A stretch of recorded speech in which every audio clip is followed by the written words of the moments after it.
संख्याओं 150 और 210 का HCF क्या होगा। HCF का मतलब होता है मौस। HCF का मतलब क्या होता है, मौस। आपसे पूछा है तो मौस हम लोग कैसे निकालेंगे। अब देखिए यहाँ पर ये ऑप्शन वाले क्वेश्चन है, तो आपको इसको एग्जामिनर ये नहीं दिखेगा कि आपने कैसे सॉल्व किया है।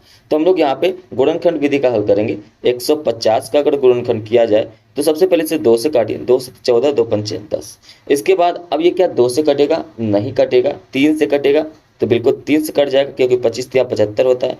ये जो 25 है ये 5 से ही कटेगा, 5 पचे 25, और 5 हमेशा अपने 5 से ही कटता है। अतः यहाँ पर क्या हो जाएगा 1। तो आपने देखा कि 150 बराबर गुणनखंड क्या आ गया, 2 गुणे 3 गुणे 5 गुणे 5 आ गया।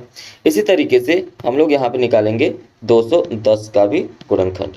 210 का अगर निकालें तो पहले 2 से ही भाग दे देते हैं, 2 1 कम 2 0, 2 2 पंचे 10। फिर 2 से भाग दें तो नहीं कटेगा, 3 से भाग देंगे तो कट जाएगा, 3 3 का 9 हो जाएगा, 3 पचे 15 हो जाएगा। अब इसको 5 से काटिए, 5 7 35, और 7 जो होगा स्वयं हो जाएगा।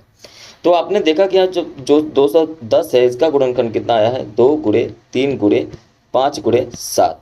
और जो म स होता है, ये जो म स होता है, हमेशा याद रखेंगे कि म स जो दोनों गुणनखंडों में से मिलता है। जैसे यहाँ पे 2 मिल गया, 2 लिख दीजिए गुणे, 3 मिल गया, 3 लिख दीजिए गुणे, 5 मिल गया, 5 लिख दीजिए गुणे। लेकिन अब यहाँ पे देखिए 5 है, यहाँ पे 7 है, तो ये दोनों नहीं मिल रहे हैं तो इनको नहीं लिखना है।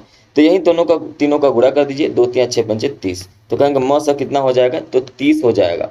अगर आप देखें ऑप्शन कहाँ है तो कहेंगे ऑप्शन नंबर सी इसका सही हो जाएगा, ऑप्शन नंबर सी 30। ठीक है, तो उम्मीद है कि आपको ये प्रश्न समझ में आया होगा। लाइक करें, शेयर करें, चैनल पे पहली बार है सब्सक्राइब जरूर करें।